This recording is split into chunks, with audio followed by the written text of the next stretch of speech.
नक्सल, माओवाद, ये कैटेगरीज को जो है वो आज जो यूथ है या फिर आज जो समझता है वो आतंकवाद से रिलेट कर देता है।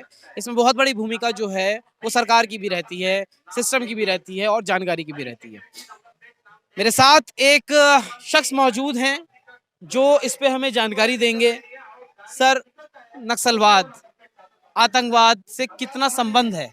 और जो कहा जाता है कि नक्सलाइट्स पैदा हो जाते हैं, कैसे कैसे हो जाते हैं पैदा? मैं आपको एक उल्टा सवाल करता हूँ। भगत सिंह वास ही ए नक्सल? वास ही ए नक्सल?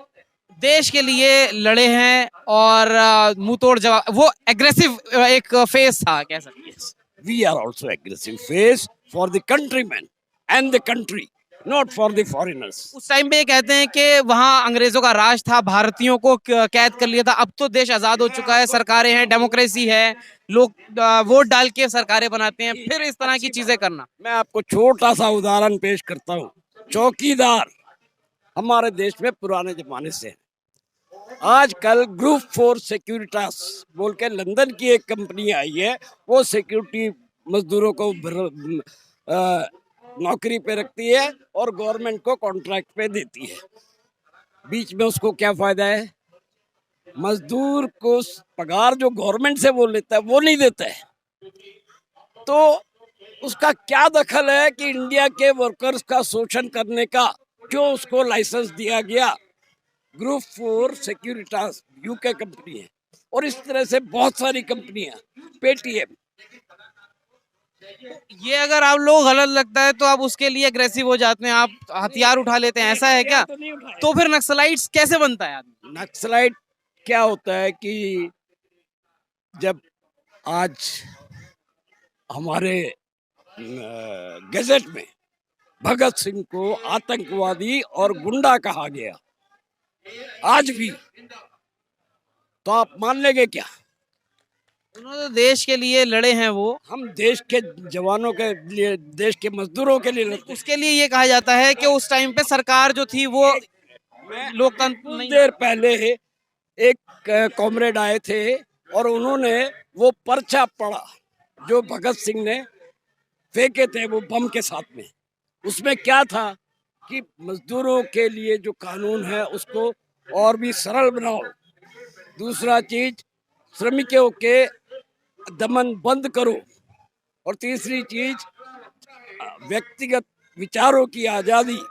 तीसरी चीज, जो प्रेस फ्रीडम है उसके ऊपर उस वक्त एक बिल लाया गया था, तो उसके खिलाफ में this 4 bills were draconian. So it was not for the country. He put it for the workers trade dispute bill and the press freedom. So ये सब जो है, ये नक्सलाइट्स को पैदा करता है। नहीं, ये नक्सलाइट को नहीं। नक्सलाइट बोलने से क्या है? सिर्फ इसलिए कि नक्सलबारी जगह पे 9 मजदूर महिलाओं को और 2 बच्चों को गोली मार दिया था। उस जगह पे बैठ के हमारे सखा चारू मजुमदार ने ये डिक्लेयर किया था कि द रिवॉल्यूशन हैज स्टार्टेड। कभी की कत्लेआम की बात नहीं की थी, लड़ाई है। इधर से जो संथाल ट्राइब थे, गोंड ट्राइब थे, उन्होंने तीर कमान का इस्तेमाल किया। जमींदारों के गुंडों ने गोली बंदूक का इस्तेमाल किया, पुलिस ने भी बंदूक का इस्तेमाल किया। आदमी मरते हैं, इधर भी मरे उधर भी मरे।